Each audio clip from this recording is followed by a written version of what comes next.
Hey there, how you doing, everybody? Dave TV. Dave TV for Saturday, the 29th of September, 2012. How's it going? That Washington Post. This is a quality paper. I get up, when I go out and get my paper in the morning, I go, I'm so glad to get my Post. It's so great. Look at this thing, the Saturday Style section. How many articles? 1, 2, 3. 4. 4 articles. 4 articles in the whole style section on Saturday. Wow. And none of them are worth reading. I don't know, Ann, but when they produce this paper, do they sit back and say, man, it's another mediocre paper, man? Okay. Man suicide airs live on Fox News. Paul Farhi. Page, what is this? Page 3? Page A3. Page A2. Okay. And he has to, he's rewriting up everybody covered that story yesterday. It was all over the place. Fox, one of the few things that Fox News does good is covering car chases, police car chases. And there was one yesterday. Where was that? In California. As usual, where they all are. And, the guy, eventually the police, I don't know, get the car run off the road, and the guy comes out, jumps out of the car, and eventually, boom, blows his brains out or whatever. And suicide on the air. Fox apparently, even though the car chase was on a 5-second delay, they still managed to end up showing that last little bit. And everyone's all screaming bloody murder because there was a bloody murder that Fox actually televised. And, of course, everybody's writing it up. Every media correspondent, the dippy dumb David Zurwick has to write it up. There's pompous frame style there, whatever. Everybody's writing it up. So, anyhow... The Washington Post, remember a while back, the Washington Post brought over Eric Wemple from all these other failed entities like TBD and stuff. Brought him over and they hired him as the media blogger, okay?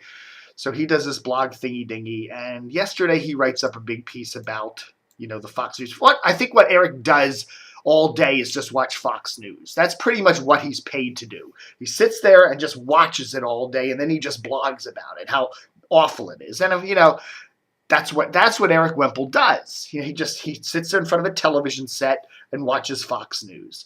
And then, when Steve Doocy and Shepard Smith say their stupid crap, and Bill O'Reilly, he writes it up.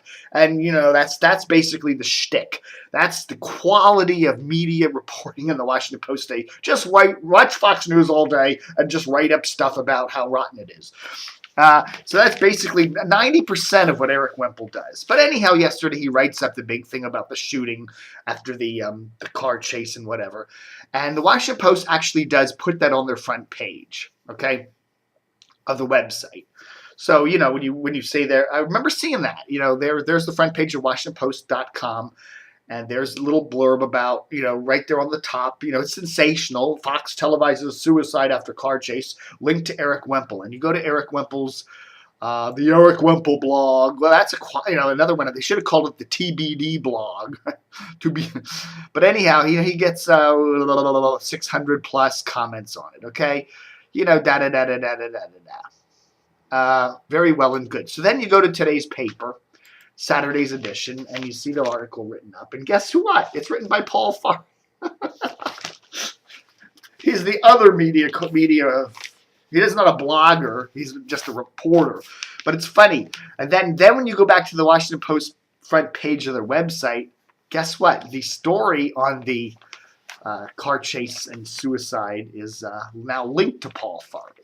So all of a sudden, Eric Wemple's obviously superior write-up, and was first with the write-up, and then he gets bumped out of the way by Paul Farhi. This isn't the first time that Eric Wemple's had that happen to him.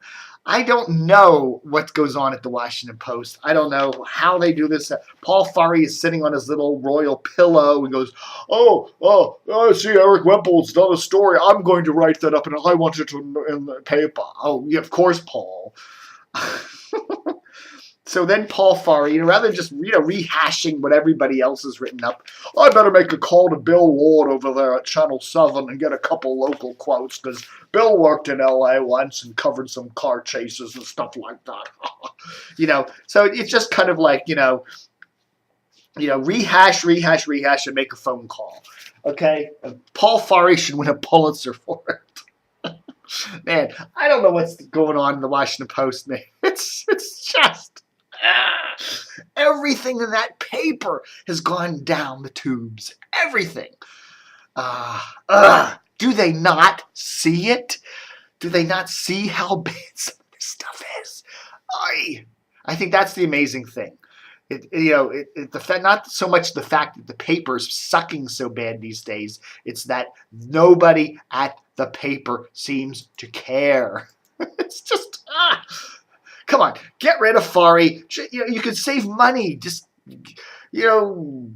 have Wemple do it. He's obviously better than Farley. And it's the son, Zerwick. I mean, come on. God, the guy pens a couple of lame, stupid commentary pieces every week. You get rid of him, just use wire copy. It would be infinitely superior.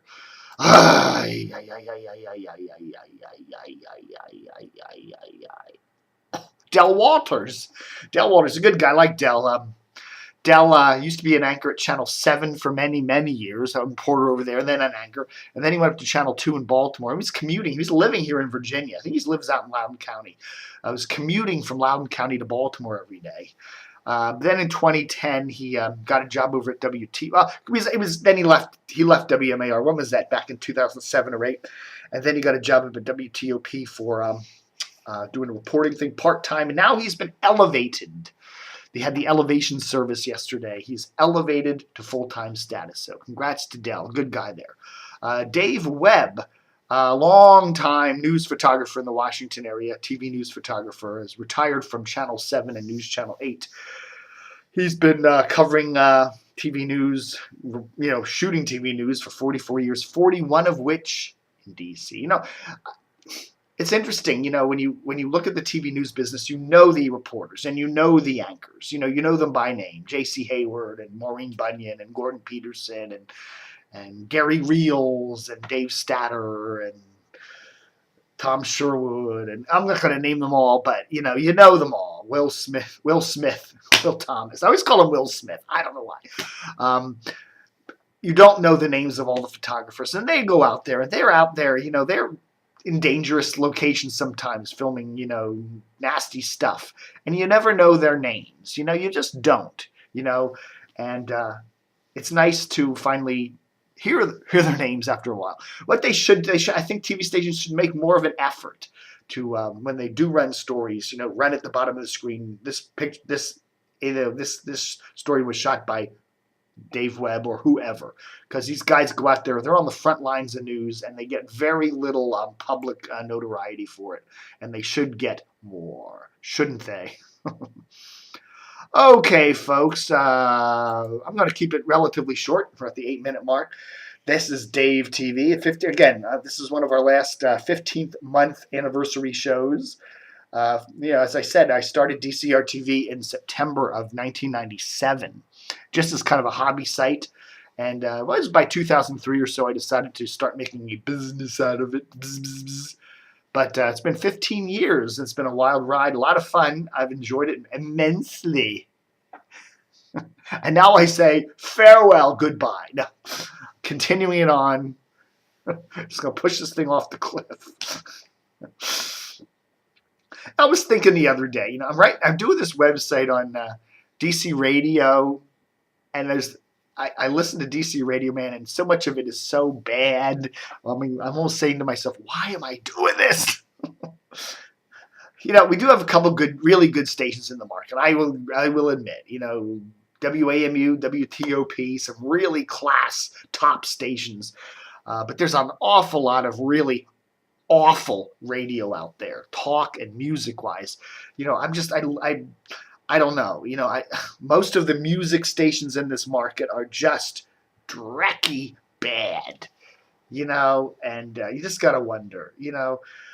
I'm especially talking about big and QSR, Jack FM in Baltimore. You know, they play classic rock, classic oldies, whatever you want to call it, classic hits. Open it up and play a wide variety. People are just tired of hearing the same boring stuff over and over again. The same 3 Rolling Stones songs that, I don't know, man. I guess the ratings bear it out. You know, Big's getting fairly good ratings and QSR's kind of slumping at the moment. But I have to say, you listen to these stations and you just go, that again? You know, I mean, so many of these bands have had so many. You know, the Rolling Stones, for example, have had, how many albums have they had? 20, 30 albums with so much wonderful material on it, and 99% of it never, ever gets played on the radio. I mean, you say there's. The Beatles the same way. There are so many cool songs from them. And a lot of these classic bands, and it just never gets played. You know, I was talking to a friend the other day. We were talking about the Simple Minds. You know, I had Simple Minds albums, a whole bunch of them. They were a wonderful band. They had a whole lot of cool stuff. And the only thing you ever hear is "Don't You Forget About Me." That's all that's ever played by the Simple Minds after their long career back in the 80s and 90s. And it's a great song. Don't get me wrong. I love it. But that's all you hear by that band. And it's sad that, you know, The Cure, you know, they'll play 1 or 2 songs by The Cure on QSR.